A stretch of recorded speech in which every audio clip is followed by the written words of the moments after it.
Sanctus,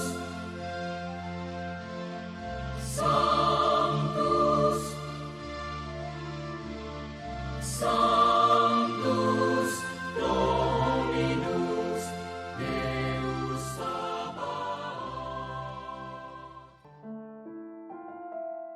Bapak, Ibu, dan saudara-saudari yang terkasih dalam Tuhan kita Yesus Kristus, salam sejahtera untuk kita semua. Berkat Allah yang Maha Kuasa senantiasa menyertai kita.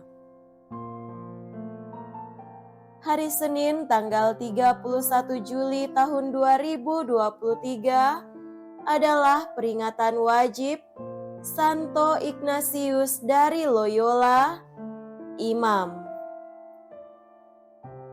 Ignacio Lopez de Loyola, atau yang kita kenal sebagai Santo Ignatius de Loyola, adalah pendiri dari Serikat Yesus. Ia dilahirkan di kastil keluarga bangsawan Loyola di wilayah Basque, Spanyol. Ketika masih kanak-kanak, ia dikirim untuk menjadi abdi di istana raja. Di sana ia tinggal sambil berangan-angan bahwa suatu hari nanti ia akan menjadi seorang kesatria yang hebat. Ignatius kemudian masuk militer dan menjadi seorang perwira. Pada penyerbuan benteng Pamplona, Ignatius bertempur dengan berani, namun ia terkena peluru meriam dan terluka parah. Luka di tubuhnya membuat Ignatius terbaring tak berdaya selama berbulan-bulan di atas pembaringannya di benteng Loyola. Selama masa penyembuhannya, ia banyak membaca buku. Ia menyukai cerita-cerita tentang kepahlawanan, tetapi di sana hanya tersedia kisah hidup Yesus dan para kudus. Karena tidak ada pilihan lain, ia membaca juga buku-buku itu. Perlahan-lahan, buku-buku itu mulai menarik hatinya. Hidupnya mulai berubah. Ia berkata kepada dirinya sendiri, "Mereka adalah orang-orang yang sama seperti aku, jadi mengapa aku tidak bisa melakukan seperti apa yang telah mereka lakukan?" Semua kemuliaan dan kehormatan yang sebelumnya sangat ia dambakan, tampak tak berarti lagi baginya. Ia mulai meneladani para kudus dalam doa, silih dan perbuatan-perbuatan baik. Setelah sembuh, Ignatius mengunjungi sebuah biara di mana ia menanggalkan jubah militernya dan mempersembahkannya pada lukisan Sang Perawan Maria. Santo Ignatius wafat di Roma pada tanggal 31 Juli tahun 1556. Ia dinyatakan kudus pada tahun 1622 oleh Paus Gregorius XV.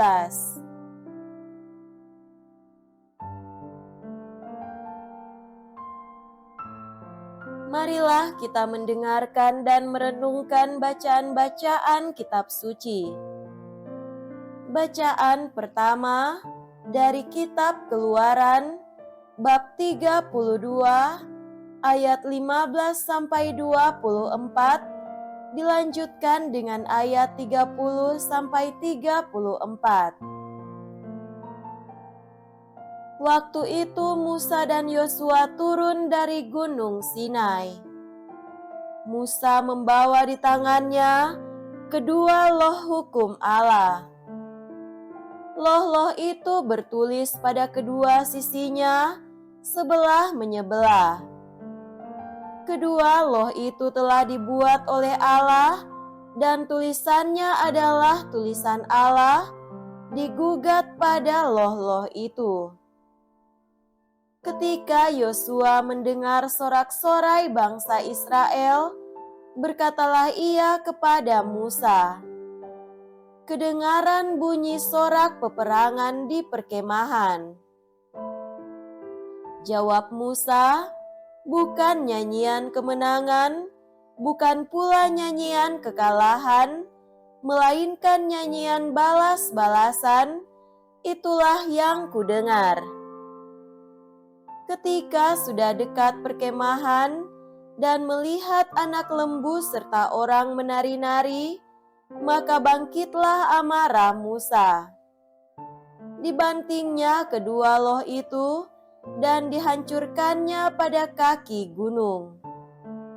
Kemudian diambilnya patung anak lembu buatan mereka itu, lalu dibakarnya dalam api, digilingnya sampai halus, dan ditaburkannya ke atas air, dan orang Israel disuruh meminumnya. Lalu berkatalah Musa kepada Harun, "Apakah yang dilakukan bangsa ini kepadamu, sehingga engkau mendatangkan dosa terbesar itu kepada mereka?" Jawab Harun, "Janganlah tuanku marah. Engkau sendiri tahu bahwa bangsa ini jahat semata-mata.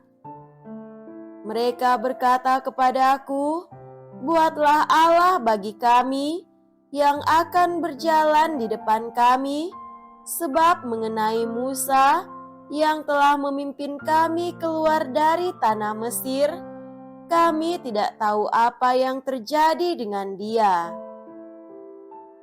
Lalu aku berkata kepada mereka, "Barang siapa mempunyai emas, hendaklah menanggalkannya." Semua emas itu mereka berikan kepadaku.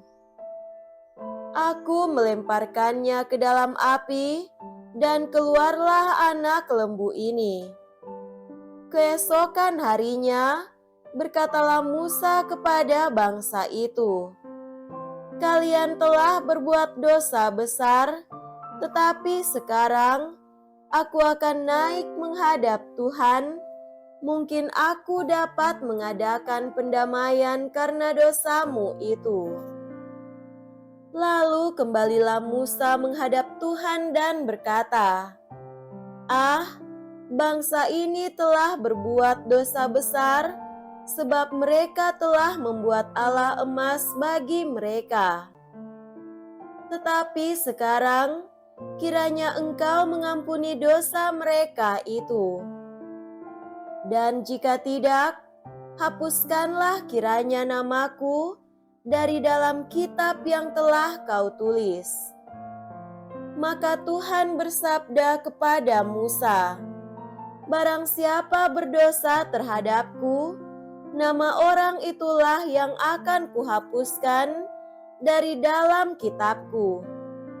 Tetapi pergilah sekarang, tuntunlah bangsa itu ke tempat yang telah kusebutkan kepadamu.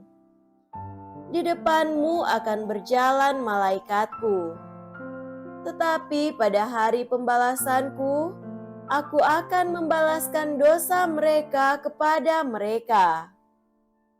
Demikianlah sabda Tuhan. Syukur kepada Allah.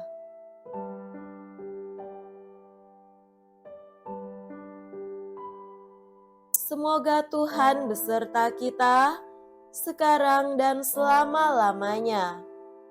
Inilah Injil suci menurut Matius. Dimuliakanlah Tuhan.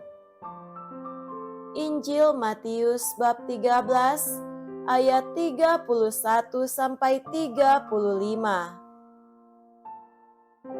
Yesus membentangkan suatu perumpamaan lain lagi kepada mereka, katanya, "Hal kerajaan sorga itu seumpama biji sesawi yang diambil dan ditaburkan orang di ladangnya.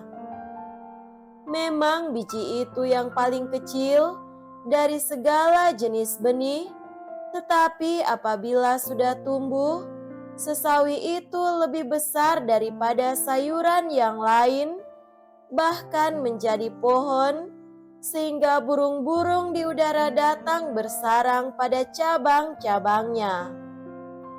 Dan ia menceritakan perumpamaan ini juga kepada mereka.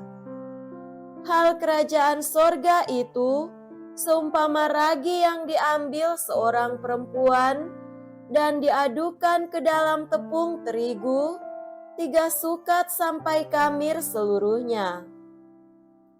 Semuanya itu disampaikan Yesus kepada orang banyak dalam perumpamaan, dan tanpa perumpamaan suatu pun tidak disampaikannya kepada mereka, supaya genaplah firman yang disampaikan oleh nabi. Aku mau membuka mulutku, mengatakan perumpamaan, aku mau mengucapkan hal yang tersembunyi sejak dunia dijadikan. Demikianlah sabda Tuhan. Terpujilah Kristus.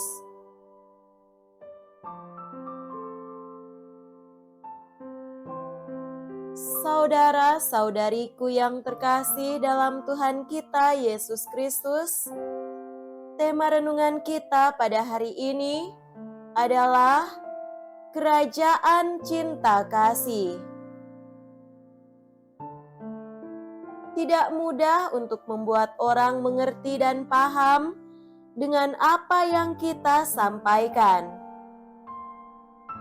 Kita perlu metode dan cara yang tepat ketika hendak menyampaikan sebuah gagasan atau ide. Hal ini tidak lain untuk menarik minat para pendengar dan membuat mereka mengerti dan paham akan apa yang kita sampaikan. Saudara terkasih, bacaan Injil hari ini kembali Yesus menggunakan perumpamaan dalam pengajarannya. Yesus mengumpamakan kerajaan Allah itu seperti biji sesawi. Penggambaran yang diberikan Yesus membuat kita tahu bahwa biji sesawi adalah biji yang terkecil. Namun yang terkecil inilah yang kemudian tumbuh dan berkembang menjadi pohon yang besar dan membuat burung-burung datang bersarang pada cabang-cabangnya. Yesus hendak memberi gambaran kepada para murid-Nya bahwa kerajaan Allah adalah sebuah tempat yang mampu memberikan rasa aman dan nyaman. Sebuah tempat di mana semua orang dapat datang berkumpul dan merasakan kasih Allah. Oleh karena itu, kerajaan Allah bukanlah sesuatu yang muluk-muluk dan tidak dapat dijangkau, tetapi sesuatu yang terus-menerus ditaburkan, dijaga dan dirawat, sehingga bertumbuh dan berkembang menjadi sebuah kerajaan cinta kasih yang membahagiakan setiap orang. Saudara-saudariku terkasih, panggilan kita sebagai pengikut Kristus adalah untuk melanjutkan tugas perutusan Kristus, yakni mewartakan kerajaan Allah di dunia ini lewat kesaksian hidup kita. Jika kerajaan Allah itu adalah sebuah kerajaan cinta kasih yang diliputi dengan sukacita dan kebahagiaan, maka kita pun diajak untuk dapat mewujudkan cinta kasih itu dalam kehidupan kita sebagai buah dari iman kita. Cinta kasih yang kita tunjukkan bukanlah sebuah ilusi yang hanya mendatangkan kebahagiaan dan sukacita sementara saja, tetapi bersifat kekal. Hal inilah yang kemudian membuat banyak orang tertarik untuk datang kepada kita dan memberi kesempatan kepada kita untuk menunjuk Dia yang kita ikuti, sehingga semakin banyak orang mengenal Kristus dan merasakan kebahagiaan karena hidup dan tinggal bersama Kristus. Semoga demikian. Amin.